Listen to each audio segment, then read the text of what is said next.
નમસ્કાર વિદ્યાર્થી મિત્રો, શ્રીમતી કેજી સોલંકી પ્રાકન્યા શાળા જુનાગઢ, ધોરણ 6, વિષય સામાજિક વિજ્ઞાન, પાઠ 10, પૃથ્વીના આવરણો.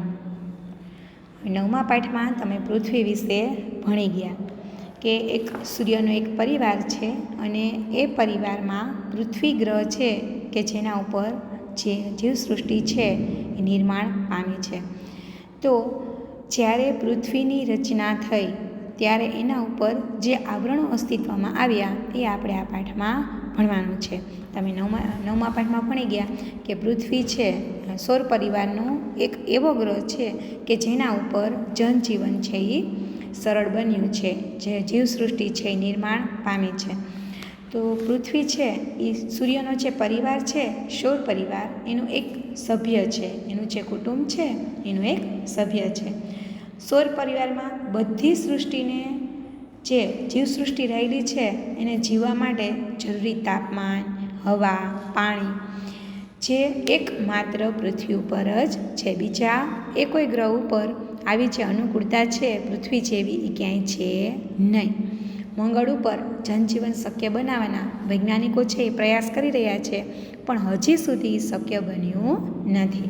તો પૃથ્વી ઉપર જે આપણે જોઈએ તો પૃથ્વીની જ્યારે ઉત્પત્તિ થઈ હતી એ આપણે 9મા પાઠમાં ભણી ગયા કે પૃથ્વી છે એ જ્યારે ઉદ્ભવ થયો એનો સૂર્યમાંથી ત્યારે ગગનગોળા સ્વરૂપે હતી અને એ ધીમે ધીમે પડતા એના જે તત્વો રહેલા છે એ જ્યારે ઠંડો ઠંડો પડ્યો પૃથ્વીનો ગોળો ત્યારે એમાં જે તત્વો રહેલા છે પ્રવાહી અને ઘન સ્વરૂપમાં એનું રૂપાંતર થયું. અને એ જે ઘન સ્વરૂપ અને પ્રવાહી સ્વરૂપ છે એ કેવી રીતે એનું નિર્માણ થયું અને એની જે પૃથ્વીની આસપાસ જે આજુબાજુ વાયુઓ રહેલા છે એ પૃથ્વીની સપાટી અને ખડકો પર માટીનું જે આવરણ અસ્તિત્વમાં આવ્યું, આમ આ આવરણના વિશાળ ખાડાઓમાં પાણી ભરાતા મહાસાગરો બન્યા. આમ જે પૃથ્વી છે એનું ચોક્કસ સ્વરૂપ અસ્તિત્વમાં આવ્યું, પણ હજી પૂરેપૂરો તો એ ગોળો ઠર્યો નથી. હવે જે પૃથ્વીના આવરણો છે એના વિશે આપણે વાત કરીએ. તો પૃથ્વી પર જે આવરણો આવેલા છે મુખ્ય 4 આવરણો છે. એમાં સૌથી પહેલું છે મૃદાવરણ, બીજું જલાવરણ, ત્રીજું વાતાવરણ અને જે જીવસૃષ્ટિ નિર્માણ પામી છે એ જીવાવરણ. હવે આપણે એમાં ક્રમશઃ જોતા જઈએ તો સૌથી પહેલાં આપણે જોઈએ મૃદાવરણ. તો મૃદાવરણ છે તો મૃદાવરણ એટલે મૃદ એટલે શું તો કે માટી અને વરણ એટલે કે આવરણ. તો માટીનું બનેલું આવરણ, ટૂંકમાં ઘન પદાર્થોનું બનેલું આવરણ એટલે એને મૃદાવરણ કહેવામાં આવે છે અને ઘનાવરણ પણ કહેવામાં આવે છે. અને ખડકોનું એનું બનેલું હોવાથી એને ખડકાવરણ પણ કહેવામાં આવે છે. પૃથ્વી સપાટી ઉપર જે એના ઉપર પ્રક્રિયા થતાં જે ઘન સ્વરૂપનું જે ભાગ ઉપસી આવ્યો એને આપણે મૃદાવરણ કે ઘનાવરણ તરીકે ઓળખીએ છીએ. હવે એનો વિસ્તાર અને બંધારણ કે પૃથ્વીનો પોપડો છે એ લગભગ 64 કિલોમીટરથી 100 કિલોમીટર જેટલો જાડો છે. હવે આ પૃથ્વીનો આપણે ગોળો જોઈએ તો આ જે ભાગ છે આટલો જ પાતળો ઠરેલો છે. હજી અંદર છે ત્યાં તો લાવાને એવું જ ભરેલું છે. તો હવે આ ઠરેલો છે એ એક સરખો નથી ઠરેલો, તો કે ક્યાંક છે એ 64 કિલોમીટર ઠરેલો છે, તો ક્યાંક 100 કિલોમીટર પણ ઠરેલો છે. એની જાડાઈ છે એટલી પણ છે. આપણે બટેટાની છાલ ઉખેડીએ તો કેટલી પાતળી હોય, બાફેલ બટેટો આપણે ફોલતા હોય તો કેટલી પાતળી છાલ હોય, એટલો જ ભાગ એનો ઠરેલો છે. પણ ક્યાંક એની જાડાઈ છે એ 100 કિલોમીટર છે તો ક્યાંક 64 કિલોમીટર છે. હવે આવી જે રહેલી છે તેમાં શું છે કે તેમાં મુખ્યત્વે એ છે ઠંડો પડ્યો અને એમાં એ શેનો બનેલો છે તો કે મુખ્યત્વે એ એલ્યુમિનિયમ અને સિલિકા જેવા હલકા તત્વોથી બનેલો છે. અને ઊંડા સમુદ્રમાં જેમ આપણે જઈએ, સમુદ્ર નીચે જે જમીન ભાગ છે ત્યાં શું છે તો કે એ પાતળો ભાગ છે. અને પૃથ્વી સપાટીનો આશરે 29% ભાગ છે. જો આ પૂછાઈ શકે છે કે પૃથ્વી ઉપર મૃદાવરણ છે એ કેટલા ભાગમાં વિસ્તરેલું છે તો કે 29% ભાગમાં વિસ્તરેલું છે. તો એમાં શું આવેલું છે? મૃદાવરણ છે, ઘનાવરણ છે, એમાં શેનો સમાવેશ થાય છે તો કે પર્વતો, ઉચ્ચ પ્રદેશો, મેદાનો વગેરે આવેલા છે. હવે આપણને એમ પ્રશ્ન પૂછાય કે પર્વતોનું ઉચ્ચ પ્રદેશો મેદાનો છે એ કયા આવરણમાં આવેલા છે? તેનો જવાબ શું આવશે? મૃદાવરણ. હવે સામાન્ય રીતે જેમ જેમ આપણે પૃથ્વીની સપાટી છે, મૃદાવરણ જે આવેલું છે એમાંથી જેમ જેમ આપણે ઊંડે જતા જાય, એટલે કે આ પૃથ્વીનો ગોળો છે આ એની સપાટી છે, જેમ જેમ આપણે એની અંદર જતા જાય એમ શું થાય છે? તો કે તાપમાનમાં વધારો થતો જાય છે.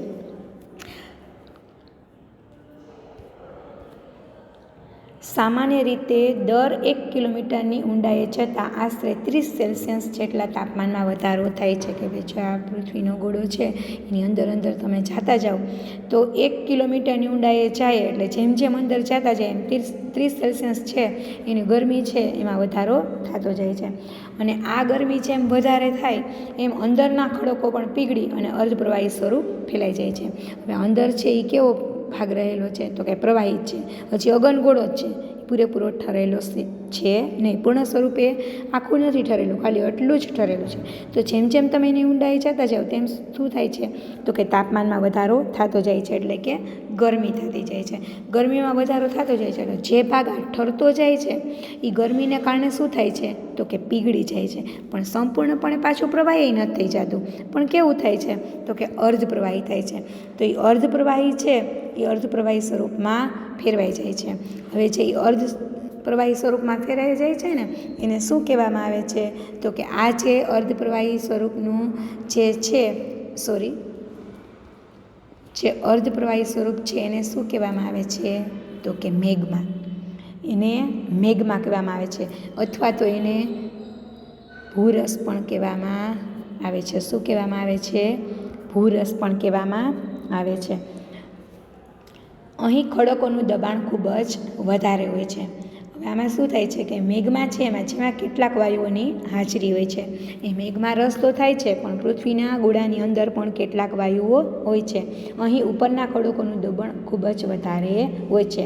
આમ દબાણ અને ગરમી જેવા પરસ્પર વિરોધી બળો વચ્ચે સમતુલા જળવાય છે એટલે પૃથ્વીનો પોપડો ફાટી જતો નથી. આપણને વિચાર આવે ને કે આ પૃથ્વી ઉપર રહીએ છીએ તો અંદર તો વાયુ રહેલા છે, તો પૃથ્વીનું આપણને એમ કીધું કે ભાઈ આ 64% ક્યાંક છે એ 64% છે અને ક્યાંક 100% છે. તો આ પાતળો ભાગ છે એ ફાટી કેમ નથી જતો? આપણને વિચાર આવે ને કે પૃથ્વીનો પોપડો છે એ ફાટી કેમ નથી જતો? પણ પૃથ્વી સપાટી ઉપર જે આ પર્વતો આવેલા છે, ઉચ્ચ પ્રદેશો આવેલા છે, એ શું કરે છે? તો કે પૃથ્વીની સપાટી ઉપરથી દબાણ કરે છે. અને પૃથ્વીની અંદર જે વાયુઓ રહેલા છે અને ગરમી રહેલી છે એના ગરમીથી અને તાપમાનમાં વધારાથી અંદર જે ઉચ્ચ પ્રદેશો અને ઉચ્ચ પ્રદેશો અને પર્વતો આવેલા છે એ પીગળી જાય છે અને એનો લાવા રસ બને છે, મેઘમા રસ બને છે. હવે આ જે વાયુ આવેલા છે એ શું કરે છે? અંદરની તરફથી બહાર નીકળવા માટે પ્રયાસ કરે છે. તો એવી જ રીતે આ પર્વતો અને ઉચ્ચ પ્રદેશો છે એ પૃથ્વી સપાટીની ઉપરથી દબાણ કરે છે. તો આમ છે અંદર રહેલી ગરમી છે અને ઉપર રહેલા પર્વતો અને ઉચ્ચ પ્રદેશો છે એ બેયની જે સમતુલા છે એ જળવાઈ રહે છે. ઉપરથી દબાણ અને અંદરથી ગરમી, તો એ સમતુલા જળવાઈ રહે છે એટલે માટે પૃથ્વીનો પોપડો ફાટી જતો નથી. પણ ક્યારેક આવી જે સમતુલા છે એ જળવાતી નથી, ત્યારે જ્વાળામુખી અથવા તો ભૂસ્ખલન થાય છે. મૃદાવરણ છે એનો જીવાવરણ અને વનસ્પતિ જીવન સાથે ગાઢ સંબંધ છે. મૃદાવરણ છે પૃથ્વી રહેલી છે એટલે જ આ બધું શક્ય છે ને. જો માની લ્યો કે મૃદાવરણ હોય જ નહીં તો, ઘનાવરણ હોય જ નહીં તો જીવસૃષ્ટિ નિર્માણ પામે? આ વનસ્પતિ છે, આ ઉદ્યોગો છે, આ મનુષ્યો છે, જે આ સજીવ સૃષ્ટિ રહેલી છે તો આપણે રહીએ કેમ? પાણીમાં રહીએ, હવામાં રહીએ. તો આ મૃદાવરણ છે એ જીવાવરણ માટે અને વનસ્પતિ માટે એક મહત્ત્વનું આવરણ રહેલું છે. આપણા ઘર, પાણી, ખેતી, ઉદ્યોગો બધું જ છે એ શેના ઉપર આવેલું છે? તો કે મૃદાવરણ ઉપર. એટલે મૃદાવરણ છે એની સાથે સારો સંબંધ ધરાવે છે.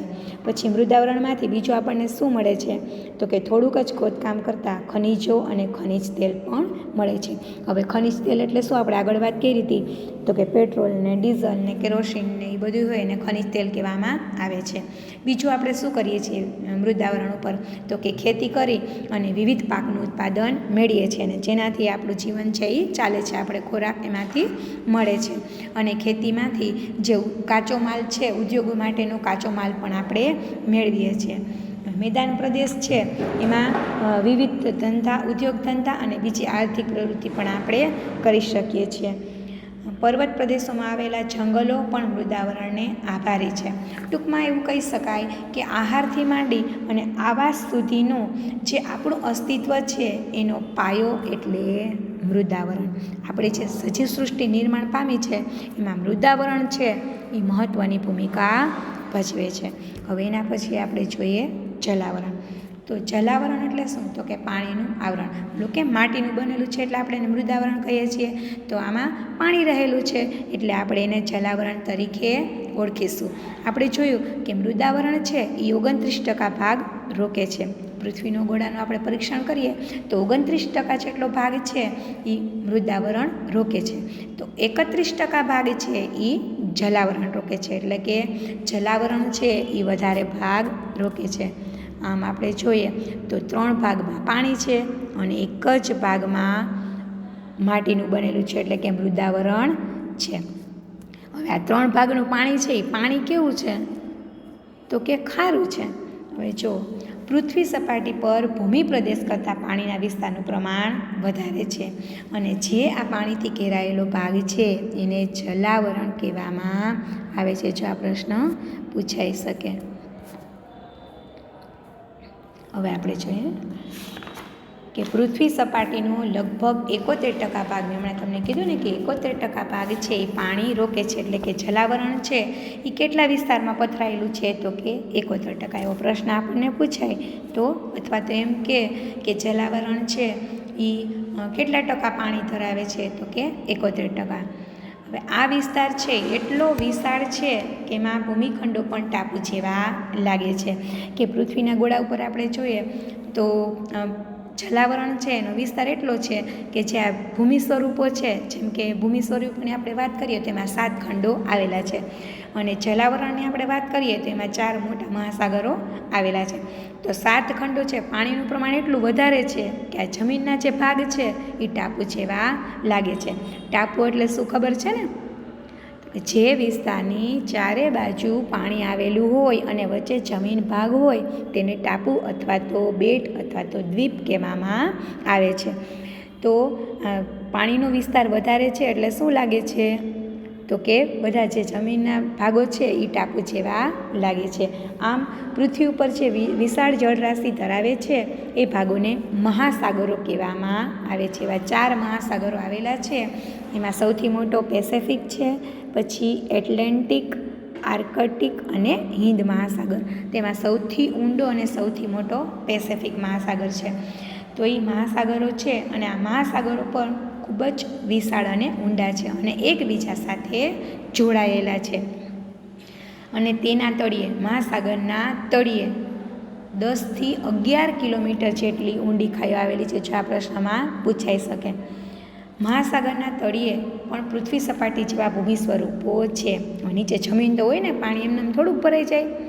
આપણે જોયું તો આગળના પાઠમાં પૃથ્વીની રચના થઈ હતી ત્યારે જેવા ખાડા પડ્યા હતા એ ભાગમાં પાણી ભરાણું હતું એટલે આપણે એને જલાવરણ તરીકે ઓળખીએ છીએ. તો જમીન ઉપર આપણે કેમ છે, મેદાનો છે, ઉચ્ચ પ્રદેશો છે, પર્વતો છે, તો એવી રીતે સમુદ્રના તળિયે છે ત્યાં પણ એવા ભૂમિ સ્વરૂપો છે. પર્વતો છે, સપાટ જમીન છે એટલે મેદાન છે, ઉચ્ચ પ્રદેશ છે, ઊંડી ખીણો આવેલી છે. તો કે પૃથ્વી પર જે પાણી છે તેમાંથી 97% પાણી છે એ સમુદ્રમાં રહેલું છે. એટલે કે એ પાણી કેવું છે? 97% પાણી કેવું છે? તો કે ખારું છે. મહાસાગરમાં પાણી છે, પાણીનો વિસ્તાર ઘણોય છે પણ કેવું છે? ખારું પાણી છે. તો એનો આપણે ક્યાંય ઉપયોગ કરી શકીએ નહીં. અને બાકીના પાણીનો આશરે પોણો ભાગ છે એ હિમાલય અને એવા જે બીજા પર્વતો છે અને વાતાવરણમાં ભેજ સ્વરૂપે રહેલું છે. ઊંચા પર્વતો ઉપર હિમ પર્વતો જે છે બરફના બનેલા છે તો બરફ સ્વરૂપે રહેલું છે.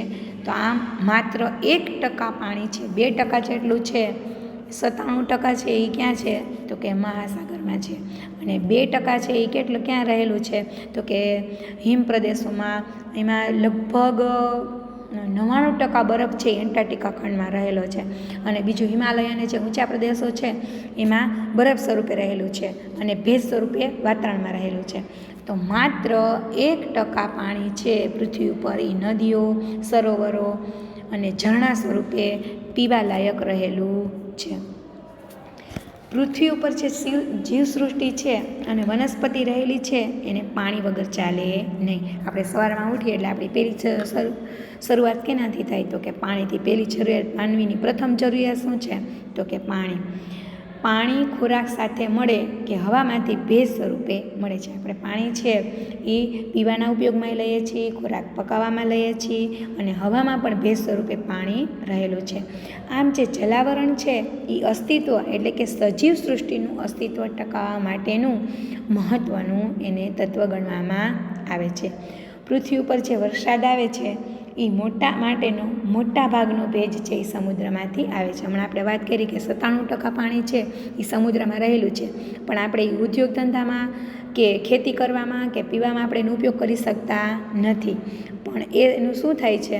તો કે સમુદ્રમાંથી જે ભેજ મળે છે અને એ સમુદ્રની ઉપર ગરમી દ્વારા જે પાણીની વરાળ બને છે અને એ અવકાશમાં ઊંચે ચડે છે, પછી એના વાદળ બંધાય છે અને પછી એ વરસાદ સ્વરૂપે આપણને મીઠું પાણી મળે છે. તો આ સમુદ્રનું પાણી છે એ આપણે ઉપયોગમાં નથી આવતું, પણ આમ ભેજ સ્વરૂપે આપણને ભેજ છે એનું ઘન સ્વરૂપમાં રૂપાંતર થાય અને વરસાદ રૂપે મીઠું પાણી આપણને ફરી પાછું મળે છે.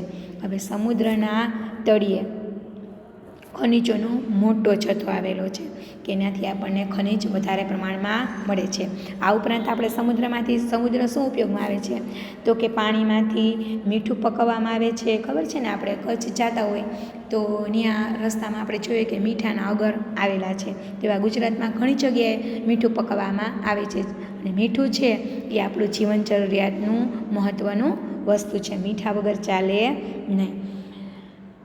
આ ઉપરાંત એના તળિયે જે ખનિજો મળે છે એમાં મેંગેનીઝ, લોખંડ, કલાઈ વગેરે ખનિજો પણ મળે છે. અને આપણા છે પ્રોટીનયુક્ત આહારના ભંડારો પણ છે. સમુદ્ર કે મહાસાગરના મોજા છે પ્રવાહો અને ભરતીમાં પ્રચંડ શક્તિ રહેલી છે અને તેને નાથીને એટલે કે તેને અટકાવી અને એમાંથી આપણે વિદ્યુત શક્તિ પણ મેળવી શકીએ છીએ. ઘણી જગ્યાએ આવી રીતે સમુદ્ર છે એના મોજા છે એની શક્તિને અટકાવી અને એમાંથી ઉર્જા ઉત્પન્ન કરવામાં આવે છે. અને મહાસાગરો છે એ જળમાર્ગ પણ બન્યા છે. એક જગ્યાએથી બીજી જગ્યાએ પહેલાં જ્યારે પ્લેનની શોધ નહોતી થઈ ત્યારે જળમાર્ગનો જ ઉપયોગ થતો હતો. તો જળમાર્ગે આપણે એક જગ્યાએથી બીજી જગ્યાએ પણ એટલે આમ જળ પરિવહનના માર્ગો પણ બન્યા છે. આવી રીતે જળમાર્ગમાં આપણે એકબીજા દેશ સાથે વેપાર અને જળમાર્ગો વધારે અનુકૂળ રહ્યા છે. તો કે આવી રીતે એકબીજા વેપાર અર્થે સંકળાયેલા છે. હવે આપણે જોઈએ વાતાવરણ. એ વાતાવરણ એટલે શું? તો કે મૃદાવરણ અને જલાવરણની જેમ વાતાવરણ છે એને આપણે જોઈ શકતા નથી. મૃદાવરણ છે તો માટીને આપણે જોઈ શકીએ છીએ, ઘન સ્વરૂપ છે.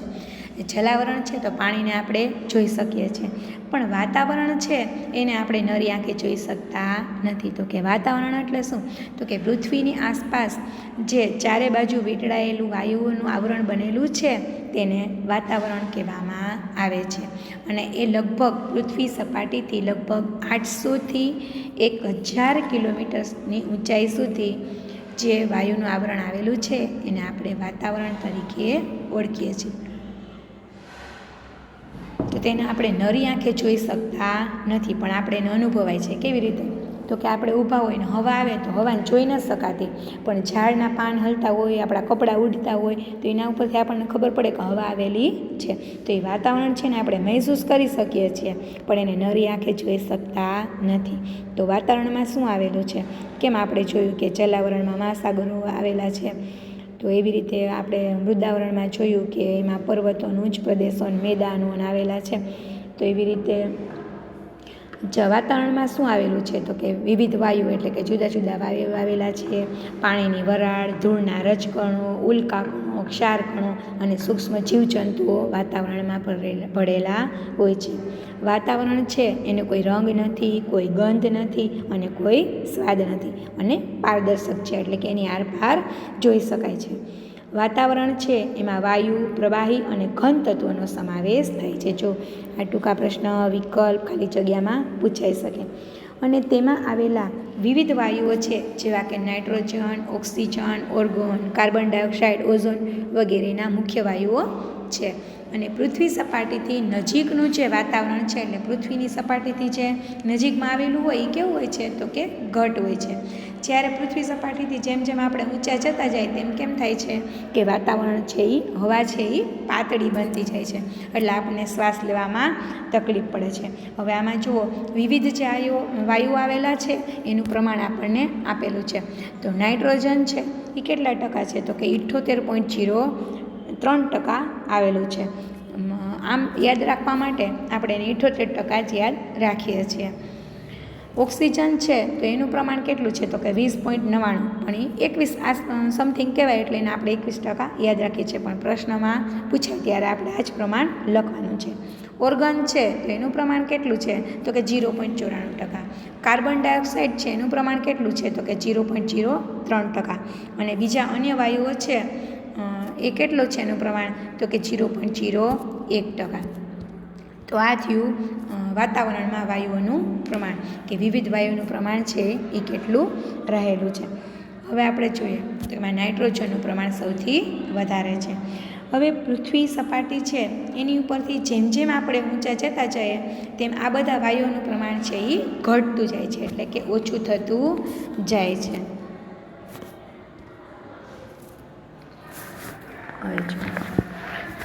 એમાં આ બધા વાયુઓ છે એમાં કાર્બન ડાયોક્સાઇડ વાયુ છે એ કેવો છે તો કે આ બધા વાયુઓ છે એના પ્રમાણમાં આપણે જોઈએ તો એ ભારે છે.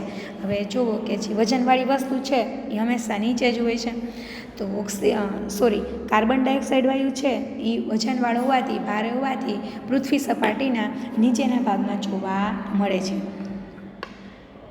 ટૂંકમાં નીચલા સ્તરમાં વધારે હોય છે, અને જેમ જેમ આપણે ઉપર જતા જાય તેમ એનું પ્રમાણ ઓછું થતું જાય છે. આમ કાર્બન ડાયોક્સાઇડ વાયુ છે એ ક્યાં વધારે જોવા મળે છે તો કે 0થી આપણે જોઈએ તો 0થી 20 કિલોમીટરની અંદર છે એ કાર્બનનું પ્રમાણ વધારે હોય છે, અને જેમ જેમ આપણે ઉપર જતા જાય તો એનું પ્રમાણ ઘટતું જાય છે. અને એના પછી આપણે જોઈએ તો ઓક્સિજન છે એ કેટલો હોય છે તો કે 20 કિલોમીટરની ઊંચાઈ પછી આપણે જોઈએ તો કે 110 કિલોમીટર સુધી છે એ ઓક્સિજન વાયુનું પ્રમાણ હોય છે. અને ત્યાર પછી નાઇટ્રોજન વાયુ છે એ 130 કિલોમીટર સુધી એ જોવા મળે છે. અને આમ એની પછી જોઈએ એની ઉપર પછી આપણે જોઈએ તેની હાજરી છે એ ઓછી થતી જાય તો કે એનું પ્રમાણ છે એ નહીવત બનતું જાય છે. અને ખૂબ જ ઊંચે આપણે જોઈએ તો માત્ર ખાલી હાઇડ્રોજન, ટૂંકમાં એ હલકા વાયુ છે, કેમ ઓલા ગેસના ફૂગા આવે છે એમાં હાઇડ્રોજન વાયુ ભરેલો હોય છે ને, તો હાઇડ્રોજન અને હિલિયમ જેવા હલકા વાયુઓ છે એ 30 કિલોમીટર પછી આપણે ઉપર જઈએ તો એ વાયુઓનું પ્રમાણ વધારે હોય છે. બીજા બધા વાયુઓ છે એનું પ્રમાણ છે એ ક્રમશઃ ઘટતું જાય છે. હવે આપણે બીજી વાત કરીએ તો કે વાતાવરણમાં જે ઓઝોન વાયુ રહેલો છે એને સ્વાસ્થ્યવર્ધક વાયુ કહેવામાં આવે છે. શા માટે તો કે વાતાવરણમાં જે ઓઝોન વાયુ રહેલો છે એ જે સૂર્યના જલદ પારજાંબલી, ઓઝોનનું એક પડ બનેલું છે, એક આવરણ બનેલું છે, કે સૂર્ય આપણે જોઈએ છીએ કે સૂર્ય આપણાથી એટલો દૂર છે છતાં પણ આપણને એની ગરમી છે, ક્યારેક આપણે જોઈએ અતિશય તડકો હોય તો આપણી ચામડીને દજાડે છે, અતિશય ગરમી પડે ત્યારે, તો એનામાંથી જેના કિરણો છે એકદમ જલદ પારજાંબલી કિરણો, કે જેને અલ્ટ્રાવાયોલેટ કિરણો પણ કહેવામાં આવે છે. તો એ એકદમ જલદ પારજાંબલી કિરણો છે એનું શું કરે છે, ઓઝોન વાયુનું મુખ્ય કાર્ય શું છે તો કે સૂર્યના જે પારજાંબલી કિરણો છે એનું શોષણ કરી લે છે. શોષણ કરી અને પછી પૃથ્વી સપાટી ઉપર એને હલકા બનાવીને આવવા દે છે. તો એનાથી આપણને ફાયદો શું થાય છે કે સૂર્યની જે પ્રચંડ ગરમી છે એનાથી આપણને ઓઝોન વાયુ છે એ આપણને બચાવે છે. અને આ વાયુ છે એ ક્યાં જોવા મળે છે એવો પ્રશ્ન પૂછે, જો એમ પ્રશ્ન પૂછવામાં આવે કે ઓઝોન વાયુનું મુખ્ય કાર્ય શું છે તો કે સૂર્યના પારજાંબલી કિરણો છે એનું શોષણ કરી અને પૃથ્વી સપાટી ઉપર જે પ્રચંડ ગરમી સૂર્યની આવે એનાથી આપણું રક્ષણ કરે છે.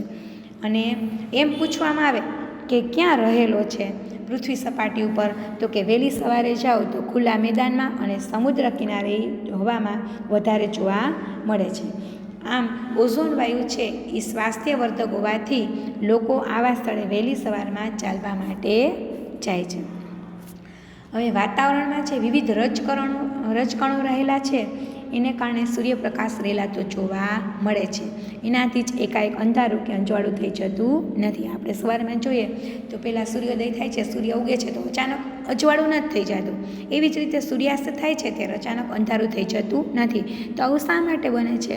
તો કે વાતાવરણમાં જે રજકણો રહેલા છે, ઝીણા ઝીણા તમે જોજો કે એને નરી આંખે નથી જોઈ શકાતા, પણ ક્યારેક તમે તડકામાં એ રજકણોને એકદમ સૂક્ષ્મ રજકણો છે એને આપણે હલતા જોઈ શકીએ છીએ. અથવા તો આપણે કચરા પોતા કર્યા હોય અને રૂમ બંધ કરીને આપણે ગયા હોય, સાંજ સુધી આપણે રૂમમાં ન જાય, કચરા પોતા કરેલા જ હોય, પણ તોય તમે સાંજે જાઓ તો તમારા પગમાં ધૂળ આવે છે. શા માટે? તો કે વાતાવરણમાં જે રજકણો રહેલા છે એની નીચે બેસી જાય છે. તો આ જે રજકણો છે એ સૂર્યપ્રકાશ છે એના માધ્યમથી પ્રકાશ છે એ પૃથ્વી ઉપર આવે છે. આપણે આગલા પાઠમાં જોઈએ કે સૂર્યનું કિરણ છે એને પૃથ્વી ઉપર પહોંચતા 8:15 મિનિટનો સમય લાગે છે. તો આ રજકણો છે એના કારણે એ વચ્ચે અડચણ બનતા હોવાથી સૂર્યોદય થતાં અચાનક અંજવાળું થઈ જતું નથી. પણ કેવી રીતે થાય છે? તો કે ધીમે ધીમે પ્રકાશ પૃથ્વી ઉપર ફેલાય છે. એવી જ રીતે જ્યારે સૂર્યોદય થાય છે ત્યારે અચાનક અંધારું નથી થઈ જતું, પણ સૂર્યાસ્ત થાય છે પછી ધીમે ધીમે અંધારું થાય છે. તો આ રજકણો છે એનું માધ્યમ ગણાય છે કે આ રજકણો છે એ પ્રકાશના કિરણો છે એનું પરાવર્તન કરી અને આપણને સૂર્યપ્રકાશ મળે છે.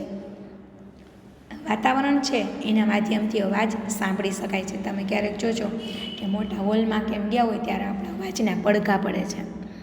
તો વાતાવરણ ન હોય તો આપણો અવાજ છે એ બીજા સુધી પહોંચી શકે નહીં.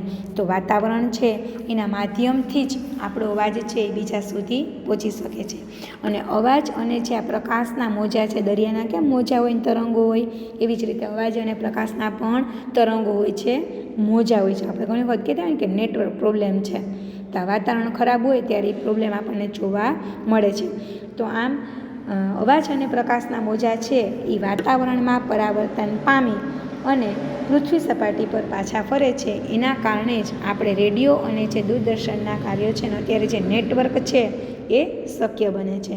વાતાવરણ સાથેના ઘર્ષણમાં કે વાતાવરણ સાથે ઘર્ષણ એટલે કે અથડાવું, ઉલ્કા જેવા અવકાશી પદાર્થો છે, ઉલ્કા છે એ ઘણી વખત ફરતી વાતાવરણ સાથે અથડાય છે અને એ સળગી ઉઠે છે.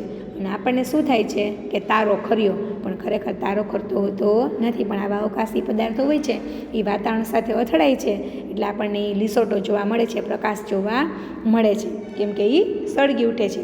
અને ઘણી વખતે પૃથ્વી સપાટી ઉપર પડતા પૃથ્વી ઉપર ખાડા પણ જોવા મળે છે. આપણે આગલા પાઠમાં જોઈ ગયા કે ચંદ્ર ઉપર આવા અસંખ્ય ખાડાઓ જોવા મળે છે. આમ વાતાવરણ છે એ પૃથ્વી માટે એક કુદરતની ઢાલ એટલે કે આવરણ. આ પૃથ્વી છે તો એની આસપાસ જે વાતાવરણ આવેલું છે તો એક પૃથ્વી ઉપરની એક ઢાલ, એક કવર તરીકે કામ કરે છે. ઢાલની ગરજ સારે છે. હવે આપણે જોઈએ જીવાવરણ કે મૃદાવરણ, જલાવરણ અને વાતાવરણ. એ ત્રણેય આવરણને આભારી, એ ત્રણેય આવરણ અસ્તિત્વમાં આવ્યા છે એના કારણે જ જે સજીવ સૃષ્ટિ પૃથ્વી ઉપર નિર્માણ પામી છે એને જીવાવરણ એટલે કે જીવોનું બનેલું આવરણ. આપણે કેમ જોયું હતું કે મૃદાવરણ એટલે કે માટીનું બનેલું આવરણ એટલે મૃદાવરણ, જલાવરણ એટલે કે પાણીનું બનેલું આવરણ એટલે જલાવરણ, અને વાયુનું બનેલું વાત એટલે પવન. તો વાયુનું બનેલું જે આવરણ છે ને આપણે વાતાવરણ તરીકે ઓળખીએ છીએ, અને આ સજીવોનું એટલે કે જીવોનું બનેલું આવરણ છે એટલે આપણે જીવાવરણ તરીકે ઓળખીએ છીએ. તો મૃદાવરણ, વાતાવરણ અને જલાવરણના જે ભાગમાં આ જીવસૃષ્ટિ વ્યાપેલ છે એટલે કે નિર્માણ પામેલ છે તેને આપણે જીવાવરણ તરીકે ઓળખીશું. અને આ જીવાવરણ છે એ સૌર પરિવારમાં આપણે આગળ એ વાત કરી ગયા કે સૂર્યનો જે પરિવાર છે, કુટુંબ છે, એમાંથી આ પૃથ્વી એક જ ગ્રહ એવો છે કે જેને જીવાવરણ મળ્યું છે. બીજા કોઈ ગ્રહ ઉપર જીવસૃષ્ટિ તમને જોવા મળતી નથી. હવે જીવસૃષ્ટિમાં કોનો સમાવેશ થાય છે? કે આ જીવાવરણ ઉપર જે વિવિધ પ્રકારની જીવસૃષ્ટિ રહેલી છે એના કારણે આપણે જીવાવરણ તરીકે ઓળખીએ છીએ. તો આ જીવસૃષ્ટિ છે એમાં કોનો સમાવેશ થાય છે? તો કે જીવસૃષ્ટિમાં માનવ અને વનસ્પતિ અને પ્રાણીઓનો અને સૂક્ષ્મ જીવોનો સમાવેશ થાય છે. અને પૃથ્વી ઉપર આ જે સજીવો છે એ ખોરાક છે એ જીવાવરણમાંથી જ મેળવે છે. અને જીવાવરણના જે સજીવો છે એ માનવ જીવનને વૈવિધ્યપૂર્ણ ખોરાક અને કાચો માલ પૂરો પાડે છે. આમ જે માનવ જીવનનું અસ્તિત્વ અને નિર્વાહ છે, એનું જે જીવન ચાલે છે એનો આધાર છે એ કોના ઉપર રહેલો છે? તો કે જીવાવરણ ઉપર રહેલો છે. માનવ પ્રવૃત્તિઓની અસર. આપણે જે પ્રવૃત્તિઓ કરીએ છીએ એની અસર શું થાય છે? તો કે જીવાવરણ છે એ મોટે ભાગે સંતુલિત સ્થિતિમાં છે, મોટા ભાગે એ સંતુલન જ છે. પરંતુ માણસ છે એના વિક્ષેપથી, એટલે એ જ્યારે એમાં અખતરા કરે છે એનાથી એનું જે સંતુલન છે, એનું જે તંત્ર આખું ગોઠવાયેલું છે એમાં ખલેલ પહોંચે છે, એટલે કે અડચણ પહોંચે છે. ત્યારે કેટલીક મુશ્કેલીઓ ઊભી થાય છે અને પર્યાવરણનું જે શોષણ કરી શકતા વિકાસને પરિણામે કુદરતી પોષણ કડી છે એ જોખમાય છે. પોષણ કડી તમારે વિજ્ઞાનમાં આવે છે ને, કે એકબીજા ઓલા તૃણાહારી ને પછી માંસાહારી, એવી રીતે આ જે પોષણ કડી રહેલી છે એ જોખમ એમાં ઊભું થાય છે, એટલે કે એ ખોરવાઈ જાય છે. તો આ સ્થિતિ માનવ અને પર્યાવરણ માટે હાનિકારક ગણવામાં આવે છે, એટલે કે નુકસાનકારક ગણવામાં આવે છે. આપણે ઓક્સિજન જોઈએ, હમણાં જ છે આપણે કોરોનાની બીજી લહેરમાં આપણે જોઈ ગયા કે ઓક્સિજન માટે હોસ્પિટલમાં આપણે રખડવું પડતું હતું, કેટલાય ઓક્સિજન મળતું નહોતું અને ઓક્સિજનના કારણે ઘણા લોકોના મૃત્યુ થયા છે. તો એ ઓક્સિજન નથી મળતું એની જે તંગી વર્તાણી છે ને જવાબદાર કોણ છે? તો કે મનુષ્ય. જંગલોના જંગલો કાચા માલ માટે કાપી નાખ્યા છે, વૃક્ષોના વૃક્ષો કાપી નાખ્યા છે, તો વૃક્ષોમાંથી તો આપણને ઓક્સિજન મળે છે. તો આપણે આપણા વિકાસ પાછળ વૃક્ષોનું નિકંદન તો કાઢી નાખ્યું, પણ ફરી પાછા આપણે વૃક્ષ ઉગાડતા નથી. વૃક્ષ છે એ આપણને ફરી પાછા આપણે ઉગાડી શકીએ છીએ. તો જો જેટલા વૃક્ષોનો આપણે ઉપયોગ કરીએ એટલા જ વૃક્ષો પાછા આપણે વાવીએ તો આ ઓક્સિજન માટેની જે હમણાં દોડાદોડી થઈ એવી થઈ શકે નહીં. તો આપણા વિકાસ માટે પૃથ્વી ઉપર જે પોષણ કરી રહેલી છે, જે વસ્તુઓ રહેલી છે એનું સંતુલન તો રહેલું જ છે કુદરત દ્વારા, પણ આપણે એમાં ખલેલ કરીએ, નુકસાની કરી અને આપણને જ આપણે નુકસાની કરી રહ્યા છીએ. તો આમ પૃથ્વી ઉપર જે 4 આવરણો અસ્તિત્વમાં આવ્યા એના વિશે આપણે ભણી ગયા. આમ આ એકમ અહીં પૂરો થાય છે. Thank you.